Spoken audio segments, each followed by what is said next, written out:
Então, o que vocês podem falar sobre o povo judeu em termos de recomeço, que é o tema do nosso desafio, e como que a galera que está nos ouvindo aqui pode utilizar desses princípios, valores, dicas, insights para poder recomeçar algo e que seja duradouro, não aquele recomeço da dieta que vai acabar no carnaval, entendeu? O nosso povo é o povo hebreu, é o povo que foi escravizado. Lembra da história, quem já viu O Príncipe do Egito, tem para as crianças no Netflix. E a gente tem a história de Moisés, que é a libertação das 10 pragas. Toda essa história, imagina um povo que o faraó falou um dia, e o Dudu vai contar melhor a história, como é a saída desse povo. Um dia o faraó fala assim, todo primogênito judeu vai morrer. E aí a história que a mãe pega o filho, coloca num cesto, vai para o rio Nilo, entra neste rio. Quem pega e cuida desse filho, que é Moisés, é a filha do faraó.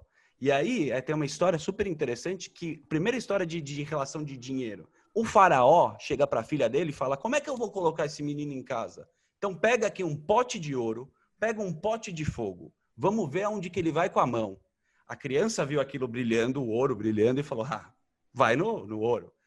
Diz na história, para ficar bonito ou não, que o anjo bateu na mão e ela bateu no fogo, que esse menino é Moisés. E aí começa a história de Moisés dentro da história, sendo filho do faraó. Não, eu acho que essa é a sabedoria do povo judeu e que a gente está querendo passar aqui, que é a sabedoria do improviso e da espontaneidade, verdade, que ela tem tudo a ver com recomeço, entendeu? Não estava no script, não estava escrito, ninguém sabia que ia acontecer o coronavírus, o 2020. E aquelas pessoas que elas só sabem seguir o plano A, elas ficam totalmente perdidas na hora que acontece, né, uma pandemia ou na hora que acontece uma reviravolta no mundo. Então, eu achei legal que você me pegou com essa pergunta e eu quero ver se vocês concordam e como vocês interpretam essa visão da história. Moisés, como um bom judeu, queria botar a mão no ouro e o anjinho desviou a mão dele. Ele acabou queimando a sua mão, só para finalizar a história, ele colocou a mão na boca, como qualquer pessoa normal faria. Isso queimou a língua dele e por isso Moisés se tornou gago. Eu não sei se vocês isso sabem. É uma curiosidade, né? Claramente que Moisés, apesar de ser o maior líder do povo judeu, ele não sabia falar direito, ele era gago, mas foi como consequência dessa história. Olha o insight que me veio agora, eu acho que tem tudo a ver com o nosso bate-papo de hoje. A grande sabedoria judaica, prestem bem atenção agora, em relação ao dinheiro. Porque o povo judeu, como toda a história mostra, sempre soube lidar bem com o dinheiro. Isso não significa que todo judeu é rico, como muita gente pensa, que todo judeu, ele necessariamente, né, é bilionário, não. Mas a visão judaica sobre o dinheiro, ela é algo realmente revolucionário. E eu acho que essa pequena história contada pelo nosso querido amigo Daniel Zuckerman, ela pode nos ilustrar a essência da visão judaica sobre o dinheiro. O judeu sempre soube que o dinheiro não é só dinheiro. O dinheiro é fogo. Olha o que essa história está simbolizando aqui para a gente. Se você enxergar o dinheiro apenas como um bem material, como uma forma de comprar as pessoas, manipular a vida, manipular as coisas, você vai estar olhando para o corpo do dinheiro. Você vai estar olhando para a parte muito superficial do dinheiro, que acaba viciando, que a pessoa fica sempre insatisfeita, sempre reclamando, querendo mais e mais, e aquele dinheiro, como eu sempre costumo dizer na minha cabala do dinheiro, vocês podem assistir no YouTube, essa pessoa, ela acaba se tornando pobre por causa do dinheiro. Ela tem muito dinheiro, mas ele é um pobre, porque ele está sempre querendo mais. Ele sempre se sente um necessitado. O grande segredo judaico para você saber se relacionar com o dinheiro é enxergar o dinheiro como fogo. E eu vou me explicar. O fogo é o calor humano. A Torá diz, a Bíblia judaica diz, Hashem Elokecha Eshochla.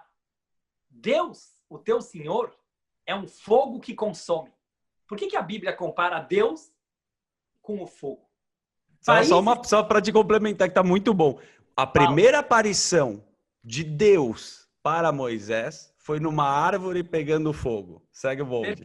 Perfeito. Dani para Rabino. Por que o povo judeu está muito ligado com o fogo desde o começo da sua história? Nós vimos nações excepcionalmente ricas, excepcionalmente poderosas, com muito, muito sucesso.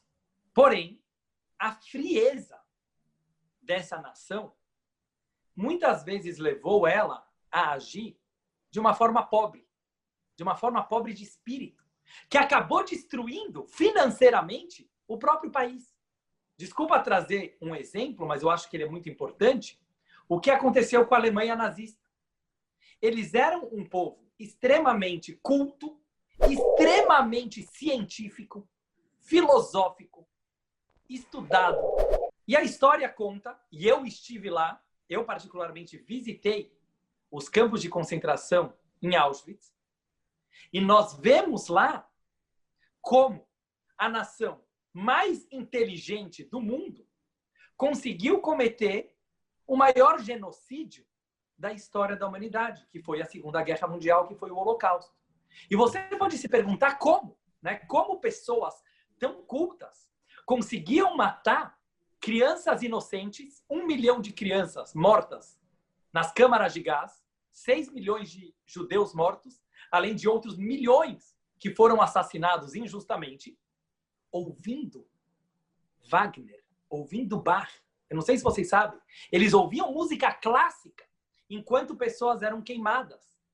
E aí veio o famoso conceito da banalização do mal. Eu faço questão de trazer aqui, muito bem exposto pela grande escritora Hannah Arendt, que ela fez aquele famoso livro sobre o julgamento de Eichmann em Jerusalém, no qual ela chegou na conclusão que as pessoas daquela nação, elas foram influenciadas pela ideia do Hitler, mesmo que era algo completamente maluco, completamente inimaginável, por causa da frieza humana, a banalização do mal. A gente começa a se acostumar com um certo comportamento e a gente começa a achar que aquilo é normal. Ah, todo mundo faz. Não é minha culpa, não é minha responsabilidade. Eu vou fazer também. E aí entra a importância do fogo, o fogo aqui, o fogo no coração.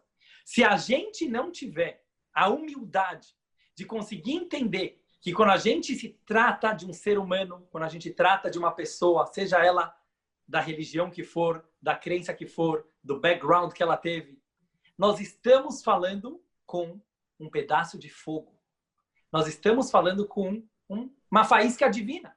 Esse fogo, pessoal, é importantíssimo para saber usar o dinheiro.